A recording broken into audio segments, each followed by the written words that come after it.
Tiniskala ana carita mijil saking Cipta Nirmala kidunganing sang paraming kawi samono sedungkap Utyoga Parwa Pandhawa sasana hungyaning bangsa kang ngagungake ngreh kasudarman anjunjung satriya Wiratama mangkono nyadhang pengayomaning Sang Hyang Madusudana kang milala jagat amunah satru sakti anglebur angkara murka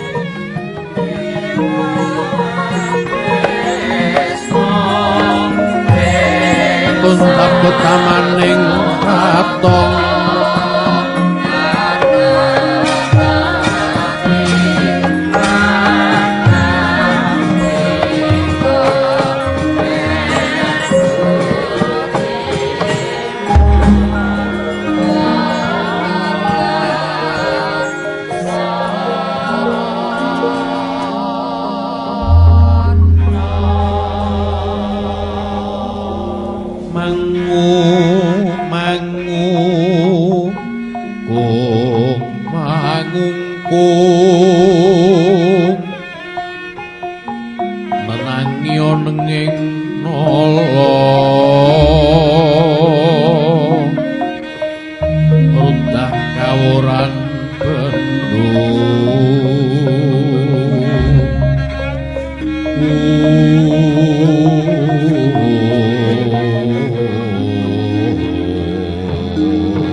Sukmadi luwih mugi tansah ngayomi sagung dumadi. Ger, putu-putuku para Pandhawa. Kula wonten dawuh manut pangrasaning wong tuwa kang wis kulina mangan gempalaning jagat. Pangrasaku tangeh lamun yen to Prabu Duryudana bakal keduga mbalekake bumi Ngendraprastha lan negara Ngastina sakputuhe. Nadyan para putu-putuku Pandhawa padha nindakake paukuman jroning 12 taun lawase angayam-ayam wana lan uga umpetan sakjroning setahun suwene candrane nganti kaya dene wong kang nandhang papariman. Kanthi mangkono nggih Maradyagi prayoga tumuli samapta ing ayuda putu Prabu anganti para kadang-kadangmu kang dumadi para Narendra padha rakit glaring perang malah kapara Poneyang Sukalila bumi negara Wirata bebasan tawunen kaya banyu usung ana kaya wedi kabeh mau kanggo probianing perang lan uga nggih Poneyang Sukalila bebarengan kelawan Eyang Seta Utara lan Prajangka apa dene Poneya keduga bakal mudhakake kanthi pecating nyawaku kanggo kamuktening para putu-putuku Pandhawa. Mangkono kuwi mau kepriye prayogane nggih Putu Prabu Puntadewa? Duh Kanjeng Eyang Matswapati jimat pepundhen kula. Iya, nggih piye? Sejatosipun kula sakadang Pandhawa menika sirik ing reh pasulayan. Pramila menika Eyang taunana windanana kula badhe sabarang ngentosi sih legawaning penggalihipun Koko Prabu Duryudana Eyang. Nuwun mangke Kanjeng Eyang. Iya, nggih. Putu Prabu Kresna kepriye? Keparenga kula nyambeti niti pangandikanipun Yai Prabu Puntadewa kala waweyang. Duh Yai Prabu, sampun paduka lajeng lokra dhateng jejibahan paduka minangka satriya ingkang gadhahi kadarman memayu hayuning bawana. Paduka menika jejering Narendra ingkang parikedah angayomi sagung para kawula amarta Yai. Swawita Yai. Kula aturi paduka mirengaken panangising para kawula ingkang samangke rinegem dening para Kurawa. Mila saking menika Yai, paduka Yai Prabu kedah ngupadi srana kados pundi sagetipun para kawula ngamarta merdeka ing tata lair lan batosipun Yai. Rama diwane ingsun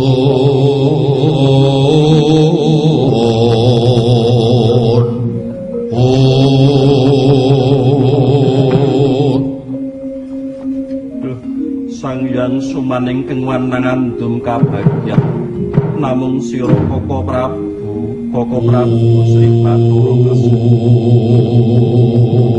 saderengipun negari Ngastina rinebat kanthi sarananing perang langkung rumiyin kepareng ri paduka nyuwun gungan Koko Prabu pareng paduka minangka dutaning para Pandhawa murih kados pundi purunging Baratayuda kang sarta wangsuling negari Ngastina Indrapasta sakjajanipun Koko Prabu.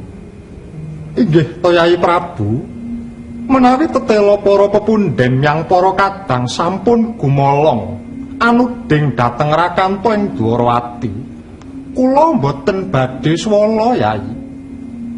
Kula badhe nyuwun wangsul titipanipun Paman Prabu Pandhu Dewanata ing Uni dhateng Paman Adipati Destarata.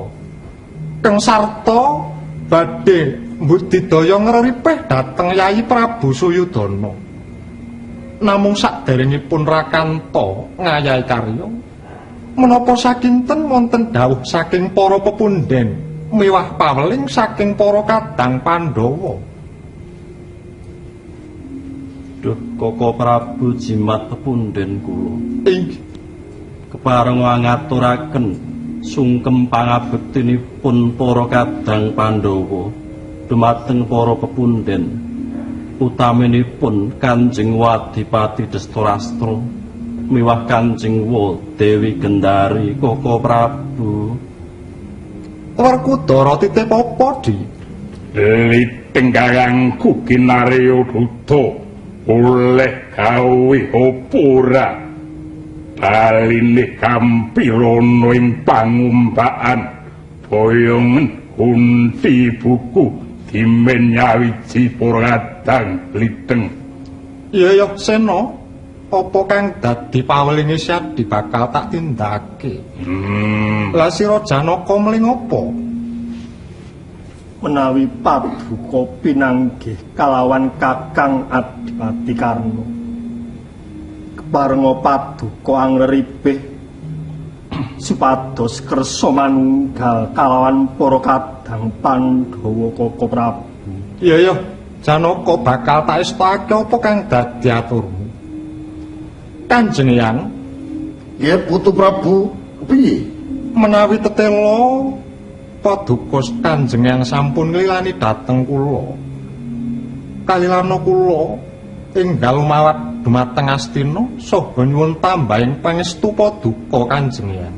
Ger Putu Prabu, pun yang tansah meminta sinugrahaning Gusti, muga-muga nggoning Putu Prabu ngayahi kardi tansah sembodo lebda ing karya kanthi asesanti jaya-jaya wijayanti. Kawula nuwun inggih. Yai Setyaki, wonten dawuh Koko Prabu. jeneng ingsun Arswawahana Kreta Kyai Jaladara. Dene jeneng sira kang dadi kusire Yai. Sendika ngestuaken dawuh Koko Prabu.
duh Yayi Werkudara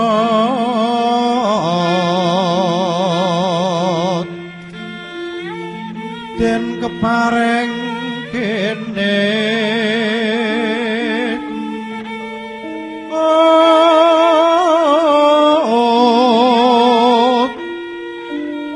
sikran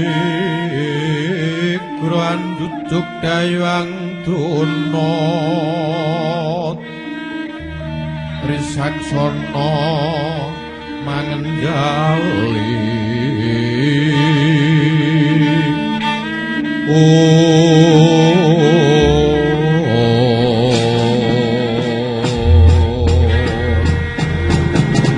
Mugi para pepunden hanyeksenana Pandhawa kula anggep satru ngantos puputing jaman senadyan Koko Prabu Sri Bathara Tresna ing dinten menika badhe rawuh pinungka duta badhe nyuwun wangsuling Indraprasta sakjajanipun badhe kula kegawe ngantos umpesing Kurawa.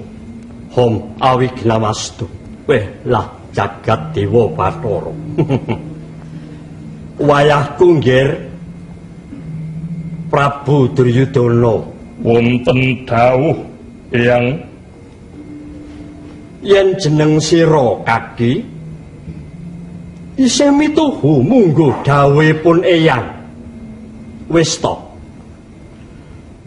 luwih becik negara Ngamarta sakwutuhe ulungna marang para Pandhawa semono uga separone negara Ngastina ulungna marang kadangmu para Pandhawa ngelingana jalaran padha-padha kantuk pewaris Suyudana para Pandhawa ngono wis netepi marang surasaning prajanjen duk nalika kalah kasukan Dadu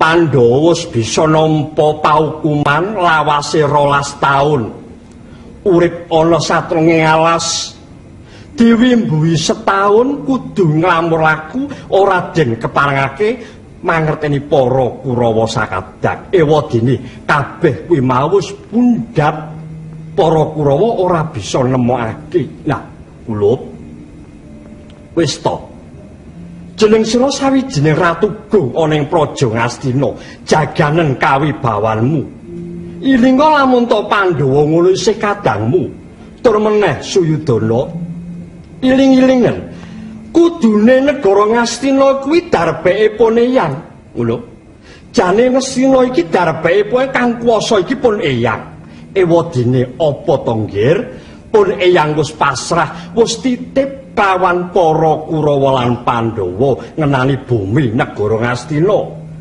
kono padha urip bagya mulya sing rukun nggonmu bebarengan ana ing negara Ngastina kelawan kadangmu para Pandhawa. Kersa paduka nggih mawi kawicaksanan. Kersa paduka mangsulaken negari Indraprasta sak jajanipun. Menawi kula dipun keparengaken matur nggih anak Prabu. kula sumanggaaken Rama Prabu. Ngaten nggih. Menawi negari menika dipun prail-prail. Negari dipun palih kula mboten matuk. Negari dipun ponto-ponto kula nggih mboten sanjuk. Langkung prayogi panjenenganipun anak Prabu ing Ngastina maringaken bumi Ngastina sakwetahipun pun paringna ingkang rayi para Pandhawa. Ngendraprasta nggih dipun paringaken wangsul. Menika anak Prabu netepi berbudi bawa leksana. Ketingal kaluhuran paduka, ketingal kawibawan paduka. Nggih. Lah dene menawi paduka nggih anak Prabu kepareng maringaken bumi Ngastina sakwetahipun lan Ngendraprasta sak jajanipun. Pun bapa sagah ngaturi leliru dumateng paduka nggih anak Prabu. Enjang paduka anak Prabu maringaken bumi Ngastina miwah Ngendraprasta dumateng ing rayi Pandhawa. sonten kula badhe lengser ke Prabon. Negari Mandaraka kula aturaken, kula pisungsungaken dhumateng Paduka Angger Anak Prabu. Idep-idep kula badhe nyangoni anak kula pun Banuwati, nggih.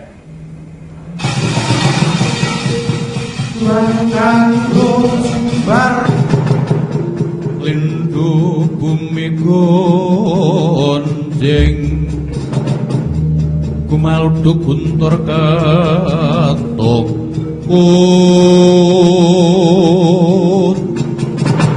Kyai Prabu Wonten dawuh Kakang Adipati. kepareng kula sumula atur sawetawis lan nyuwun wekdal sawetawis Kyai Prabu. Kula sumanggaaken Kakang Adipati. Wiwit kala wau sitinggil menika kabalabak pituturipun para sesepuh miwah pandhita ingkang tansah memuji supados jagat raya menika tentrem boten wonten peperangan.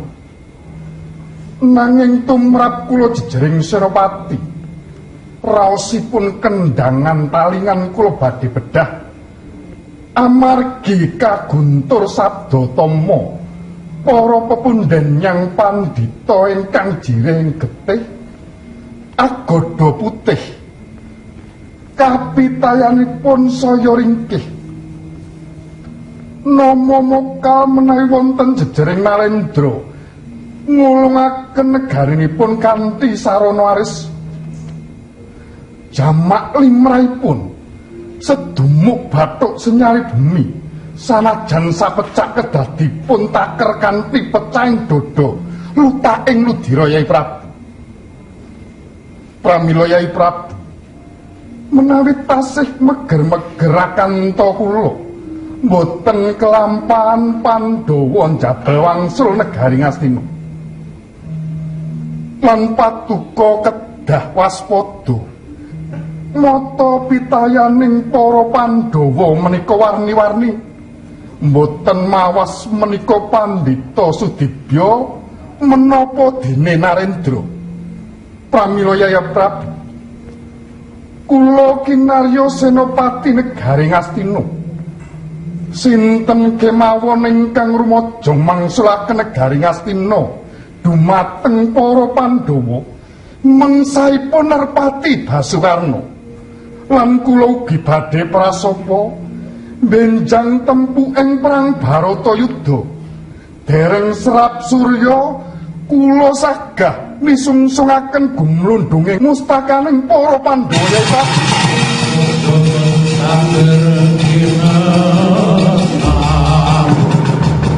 supaya yasinipi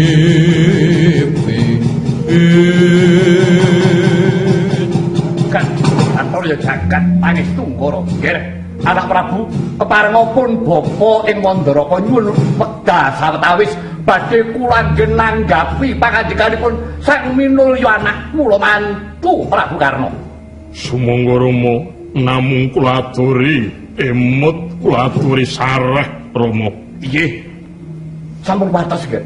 Asrep manah kula nggih. Namung pangunek-uneken manah menika menawi boten tumunten kula wedalaken kuwatosing manah kula kekempaning rah menika mangke minggah wonten sirah kula saged pejah dadakan nggih. Nggih, Karna, anak kula bagus, anakku wong jlonet. Ing jagat iki akeh para narendra kang padha ngundangake marang kebagusanmu, ngundangake marang kadigdayanmu. Mung cacate Karna. Den ucapmu kang seneng ngremehake marang para pinisepuh, marang para tuanggana. Kowe drangat-drangat ucapmu, kowe wani nebak pernajane maratuwamu Prabu Salya. Aku ngerti nadyan ora dumuk nanging aku krasa barak. Duh Rama, kula aturi enet Rama. Sekedap, makin rumiyin, dereng tuntas nggih. Hei Karna, kowe dumuk, kowe sumbar. Sing mbok pamari katamu, pusakamu to. Wijaya ndalu gaman maringan kuwi. Iya. Oh Karna, dadi wong mbok sing prasaja nggih. Prasaja ora sesak ngungasake marang kaprawiran, ora bisa kowe mamerake marang kadigdayan. Kapan kowe tau menang perang tadi karo Janaka? Ayo, saiki tak balik lakoni. Saya mungsuh kelawan Karna. Nadyan aku wis tuwa kempong pira jambul wanen, mlaku ya ora dituak, ora jejeg lakuku. Ning kemlawe ning tanganku nyampuk batu persigat sembah.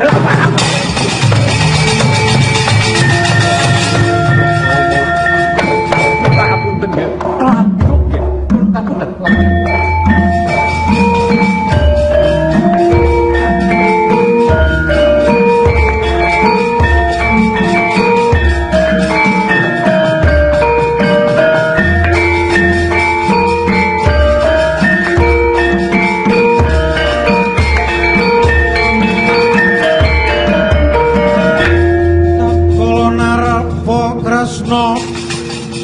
Tan tulus manyokro ring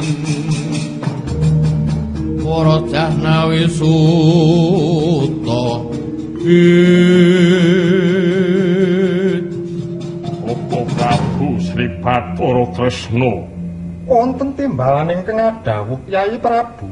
sarawuh paduka kula ngaturaken pambagya panakrami. Yai Prabu, sowan kula wonten negari Astina kaanggepa bilih kadang paduka para Pandhawa ingkang sowan.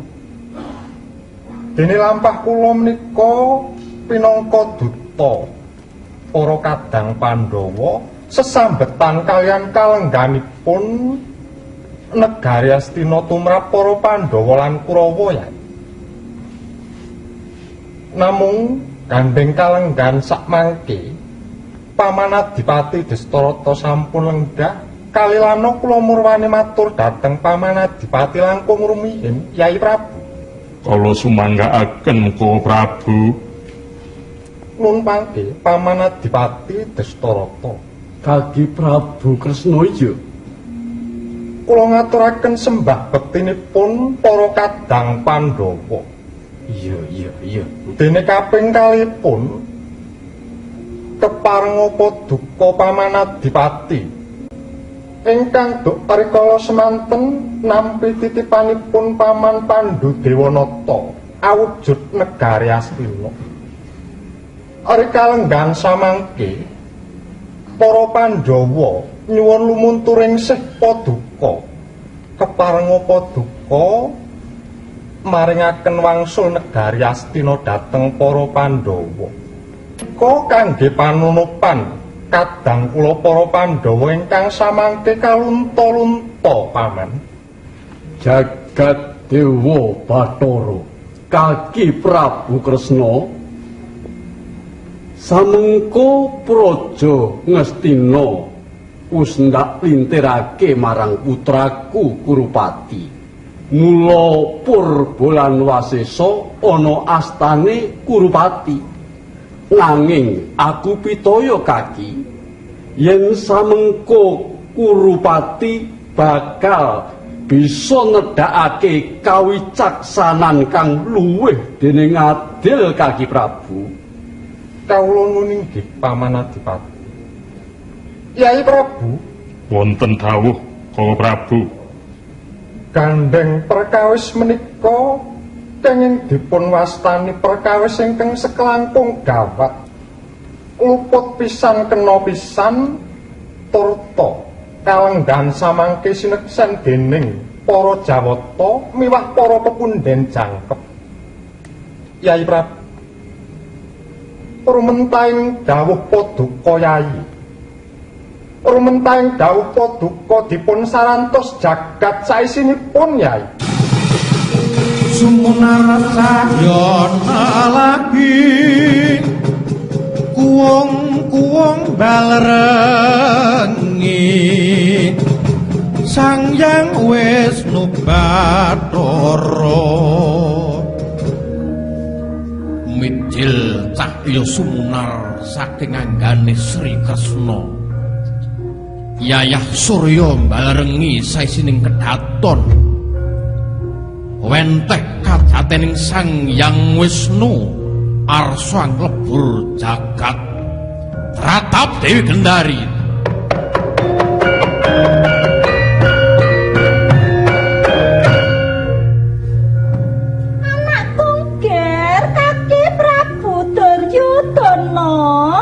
Wonten dawuh Kanjeng Ibu.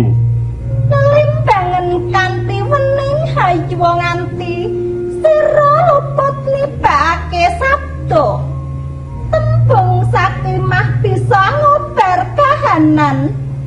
Banjir getih bisa nuwuhake dardah.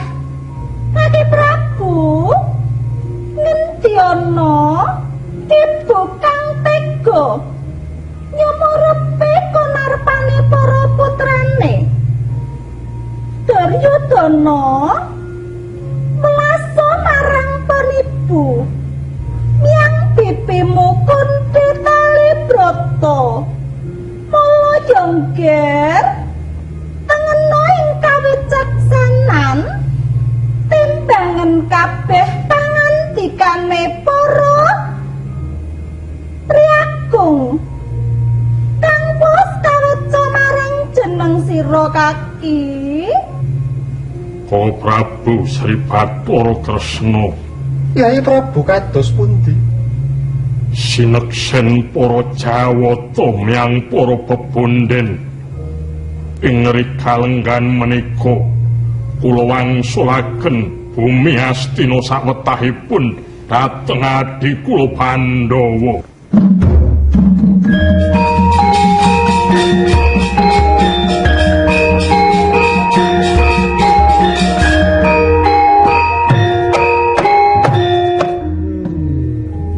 Pindha ketetesan tirta martata matiku.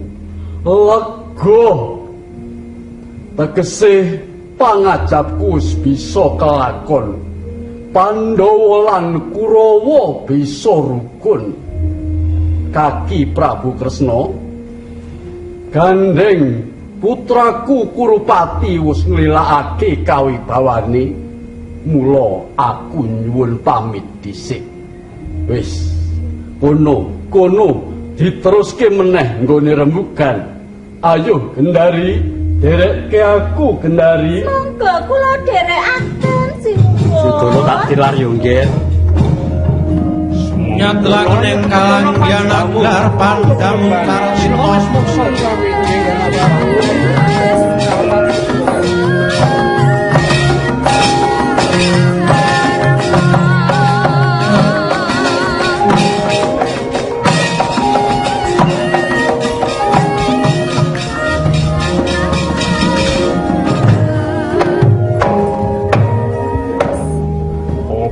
Kresna.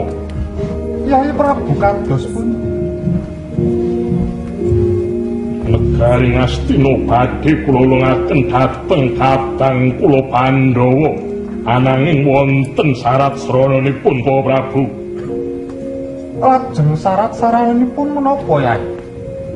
Sampun to Ngastina sepalih senadyan namung sak cengkang badhe kula lungaken wangsul kaliyan tumpesing para Kurawa.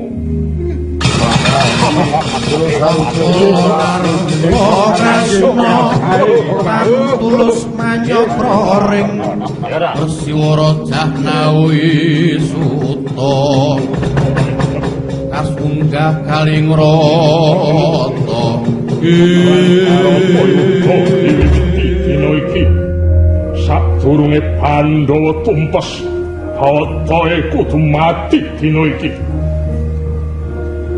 Mujo Werkudara sewu mandi godo Arjuna sewu ngembat Pasupati Angner janggane Suyudana Rodhok Duryudana enggak lak Kapidara.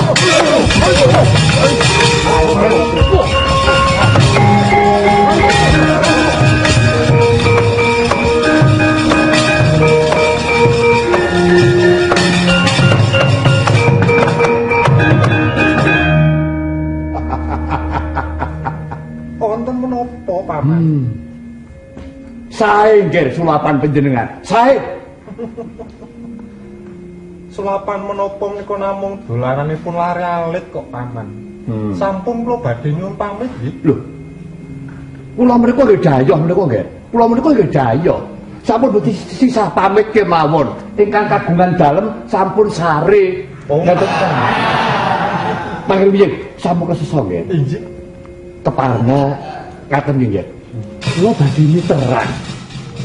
Kinten-kinten Baratayuda menika badhenipun kelampahan menapa mboten nggih?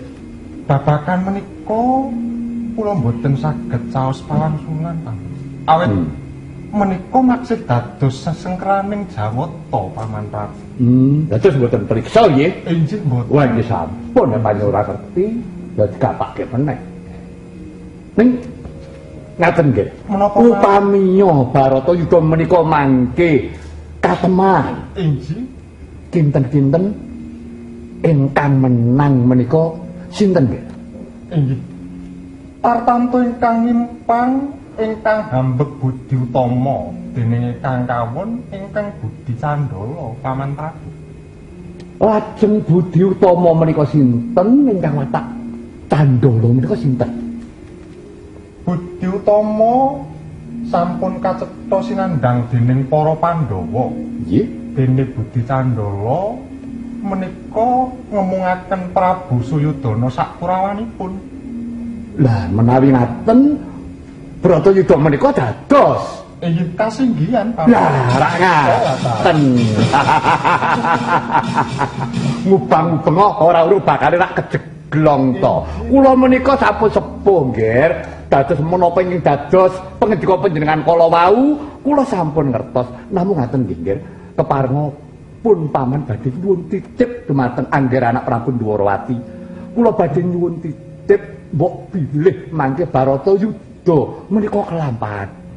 Kula titip pulunan kula kali kembar nggih. Kembar nika lare lolo. Kae bapake wis mati, ibune wis mati. Kula titipaken panjenengan sampun ngantos kasempya ing aradan kawengisaning perang borong anak Prabu Dwarawati. Sewang-sewangan nggih, sewang-sewangan.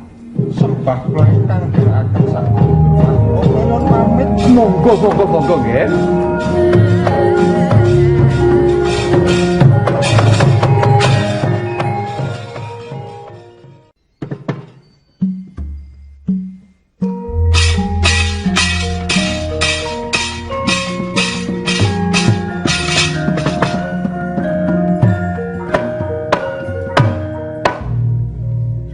Tingklang ing kusiraning rata dala-dala nenggih risang Harya Setyaki mlintir brengos sikil jekang semua ngewak-ewakake mulat risang Harya Sengkuni ya nganti risang Burisrawa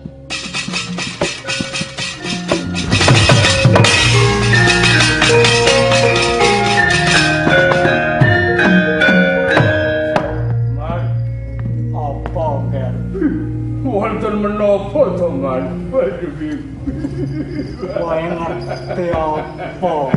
Sing metang kring karo minter bengos kae gebul kae coba sawang kae.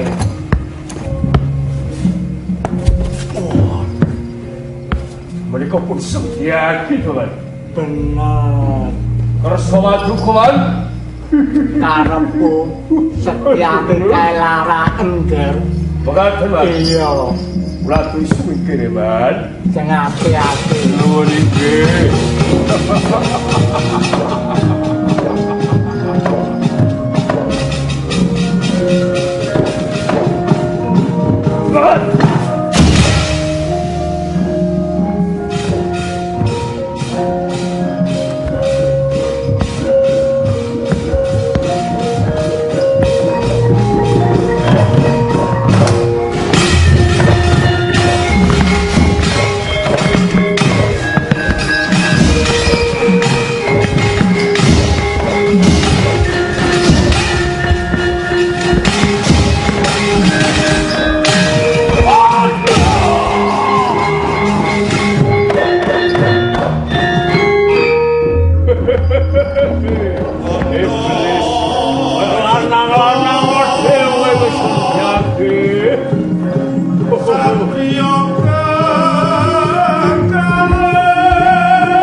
Bapak kok dilakoni gede-gede kono mestine lak ya sekti-sekti kono.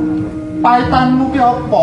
Pawitan kula sugih kendel bondhoane ora. Kuwi jenenge mberung tur tanpa petong sing genep.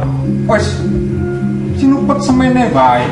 Besok yen temekaning Baratayuda tutupno sak karepmu yai. Mulai raden kula badhe prasapa. Ya, benjang menawi Kakang Buris Rama Maguting pupuh. Kedah kula ingkang mapakaken juriripun Bapak Prabu. ya yai.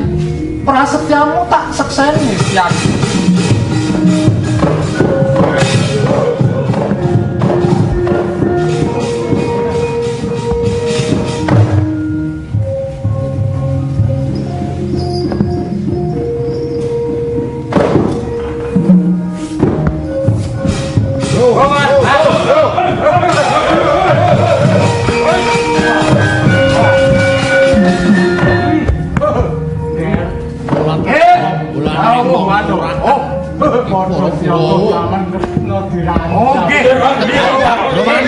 Prabu Kresna Gedhap Tadyayaksa limang gunung anakan gedene.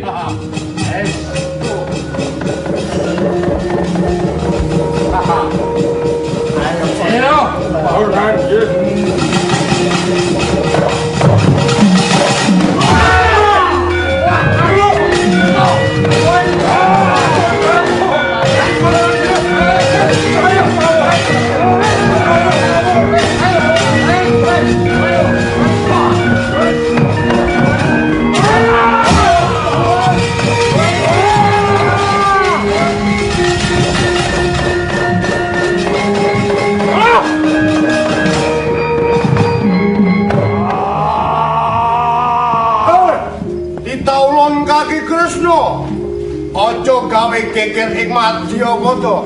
Moradi rajuten Bramantyamu nggih Kresna.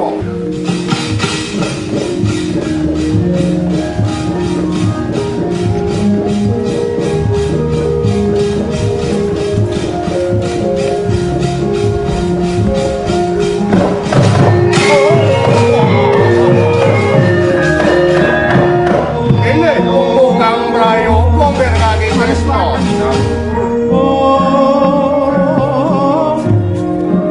Dewa Sukata mareng sureng prang Kudani Romaro.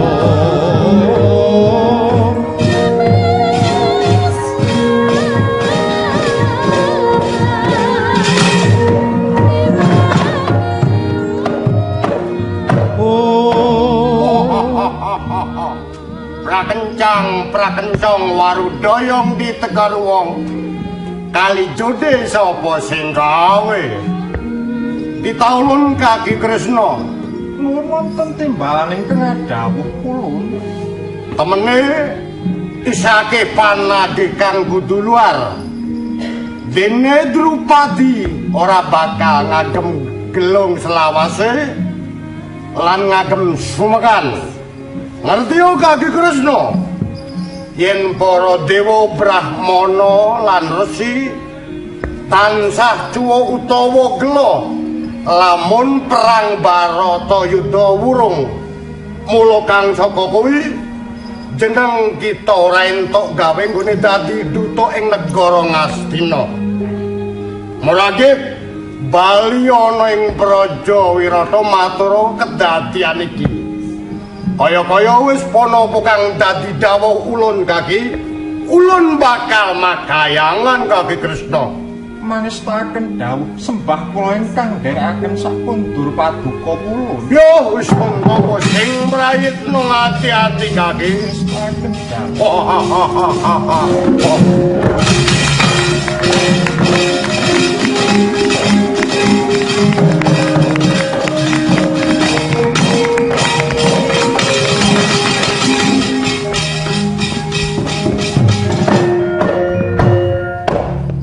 Yayi Setyaki. Wonten dawuh Koko Prabu. Bebayaning margos padha sumingkir ayuh enggal kondoring pangbumbakan Yayi. Suwi kula dherekaken Koko Prabu. Tatkala narpa Kresna tan guru Ramayana kori.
Blekeduk ugek-ugek mel-mel sak tulita. Terus yang nggak ketemu semua lah, blekeduk dilatono.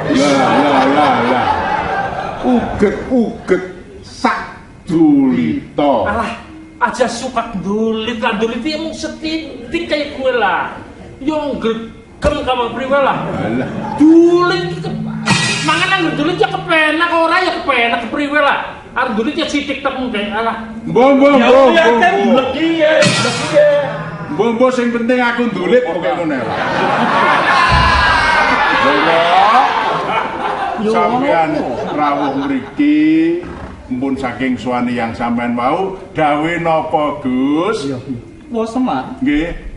Mestuti pangandikane Kanjeng Eyang Begawan Jayawilopo miwah Ibu Lupi. Aku kadhawan sowan Kanjeng Rama Janaka lan pepundhenku para Pandhawa ana ing negara Wiratawa. Iki ajeng sowan teng Pandhawa ngaturke Dharma Bakti. Iya. Bener kok. Ngerti Dharma Bakti kuwi? Ngerti lah. Apa? Kuwi adine Darma Kepil kae. Darma sing kakange wis mati kae. Ngerti. Iya. Nggih. Kula ngertos paham. Mangke anak-anak kula sing ndereki tindak sampean. Iya, wa. Mulane aja adoh-adoh anggonmu lumaku. Ndak wangeni sak dawaning landheyan. Saperlu yen ana Pancabaya, aku bisa ngayomi wa. Oh, nggih. Aku bar liwat tindakmu. Iki sebentar kae. Adus wae. Sumuyang ing musuh. Padha kadang Yotaya wang-wangan awang-wanak ya Leni bumanggi paman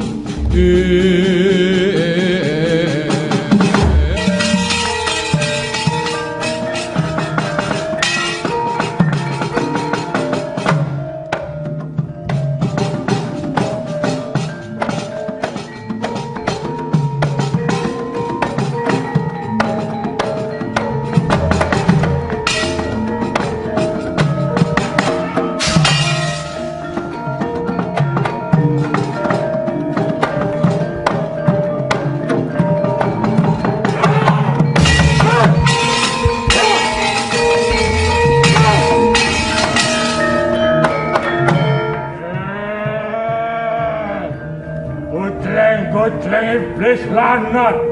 Gus, dino iki aku ngelih Mula kowe kudu dadi mangsaku. Kowe lah dalah. Dudu Bambang Irawan sing mbok mangsa. Nanging aku kang bakal nguntapake ing Yomani Lupa. Lakon tanda untang.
wonten darunganipun menapa teka paduka kersa ngampiraken jasad kawula. Kula pun karna sanes Harjuna Mahadewi.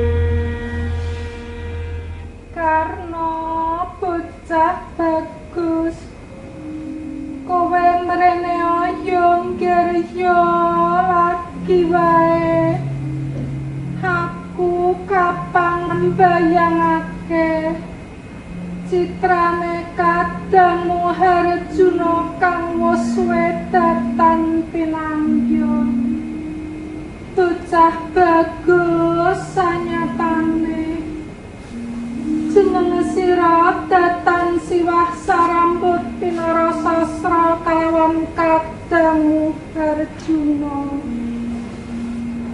Ana parigawe apa bocah bagus dene tak sawang teka haclung kang dadi guayamu sarta kumius kang dadi riwemu kaki. Duh, Sang Mahadewi gegununganing para wanita tembe kewala kula Caturyuda kaliyan Koko Prabu Sri Bathara Tresna ingkang katemben rawuh wonten ing Praja Ngastina dinuta para Pandhawa kinen nyuwun wangsul negari Ngastina nanging cabar wigar boten pikantuk karya awit Yayi Prabu Duryudana cukeng kalenggan sakmenika saged dipun pesthaken menawi Baratayuda badhe tumapak Sang Mahadewi.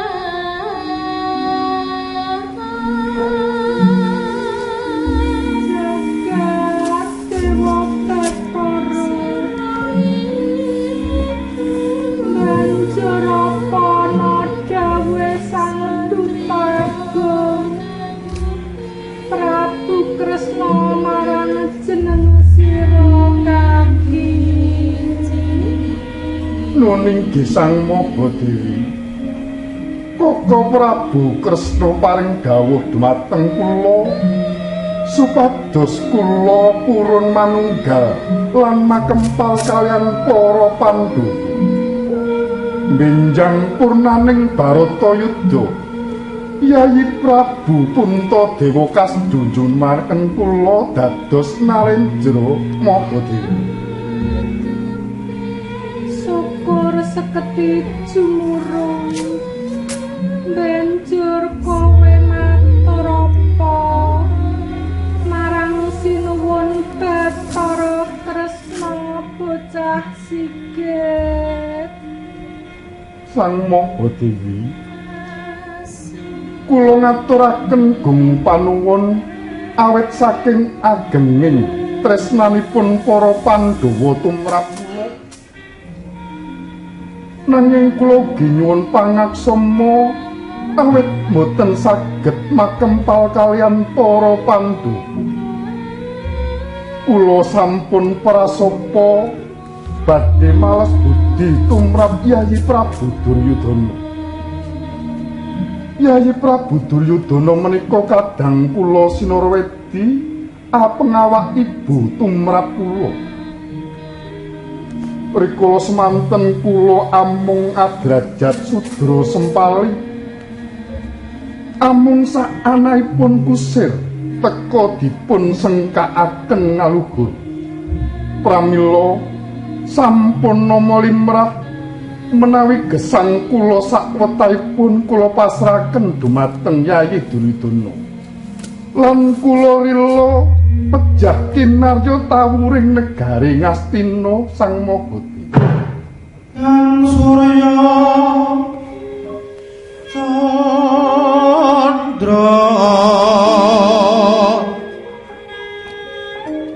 jroning tiasu ada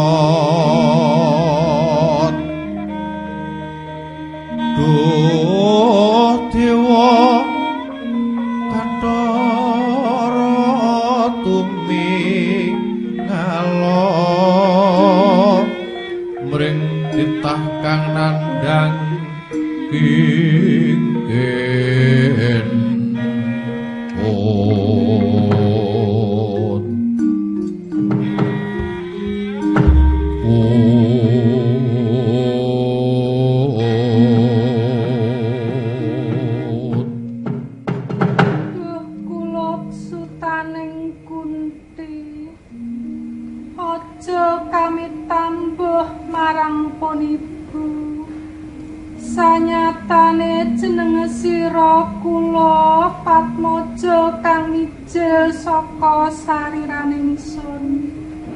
Getih saranduning badanira ya getihing poniku. Mula kula paja tida-tida manunggala kalawan kadangmu para Pandhawa sarta hanyebuta ibu marang aku ya nggirya. Duh Sang Maha Dewi, lekas kula menika amung sinurung tetep ngarumaken asma Paduka lan ngreksa kuncaraning wanita ibune para satriya tama ibala ing jagat menawi uninga Paduka nate ngendhangaken putra pribadi. Kula boten rila menawi Paduka ingkang kula tresnani lingsem awit pamodha lan pangerang-erangipun para-para ingkang boten suka dumateng Paduka Kanjeng Ibu. Duh kula Suryatmaja tak dodo sisiping panindak kudu ing ngene. Nanging tak kira jeneng sira wis ora kasamaran maneh marang gawating lelakon duk semono. Sanajan jeneng sira wiwit timur wis pinisah kalawan poniku, nanging kula prina pantaraning ratri tan kendhat-kendhat anggonku nyenyuwun ana ngaresaning Jawata. Sira dadya satriya kang utama. Lamun to jeneng sira wis suwe sumurup menawa putrane poniku, kena ngapa sira ora nguwuh ibu marang aku? Ora ngaku yen putraning Dewi Prita Kaki. Pawartos menika sampun kula mireng kapara Rama Pukulun Bathara Surya piyambak ingkang mawarta. Aduh anakku nggih. Basukarna putraku wong sikit. Ayo mayo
Kanjeng Ibu, ing tata gelar kula Labuh Sabaya Pati dhumateng para Kurawa. Paduka sampun mangertosi piyambak. Yayi Prabu Duryudana tansah cungcuken ngregem negari Ngastina ingkang damel urup-urup menika kula. Kula pitados angkara murka ing jagat raya menika boten badhe sirna menawi boten sasarengan kaliyan ingkang anyandang. Inggih menika Yayi Prabu Duryudana. Pramila ing pangangkah kula kepengin sanget angkara murka ing jagat raya menika agesirna Kanjeng. Apa ora jeneng sisip saka Darmamira? Lamun jeneng sira kaki hampelane tindak kang candala Karna. Leres lepat menika sanes gegarapaning satriya. Menawi kula makempal kalian para kadang Pandhawa, ateges kula cidra ing ubaya. Kados pundila ing jagat Basukarna putra Dewi Kunti mangro tinggal.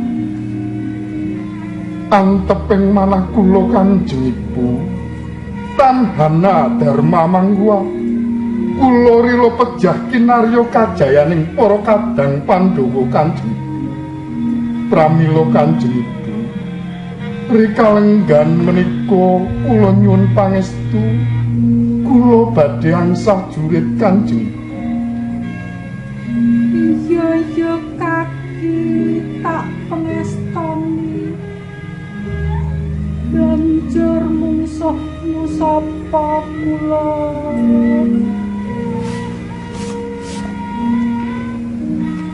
Ing pangangkah kula kepengin sanget tetandhingan kalian Yayi Harjuna Kanjeng Ibu.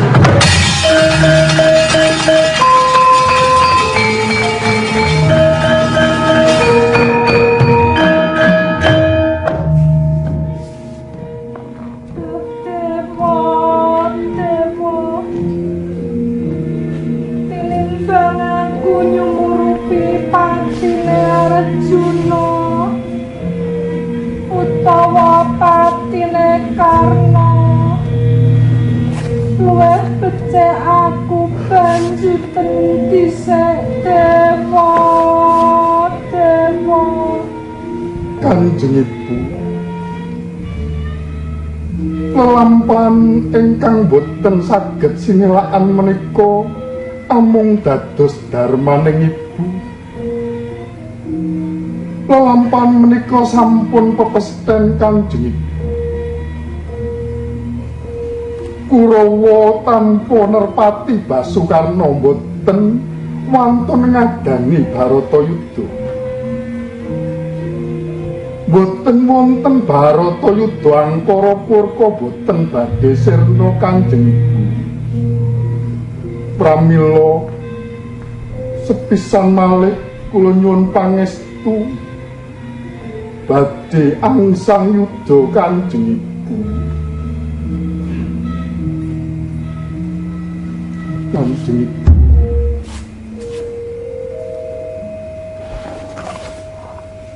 Duh Ibu atmaning jiwa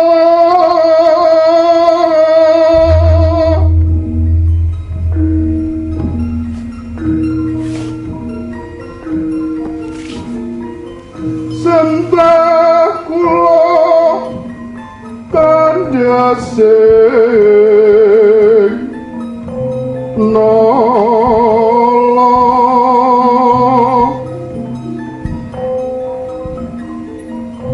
sungkem pisanan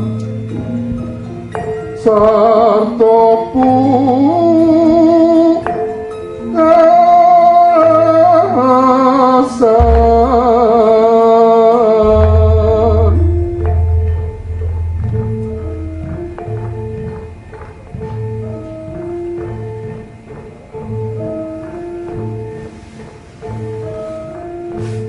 nyuwun tambahing pangestu Kanjeng Ibu.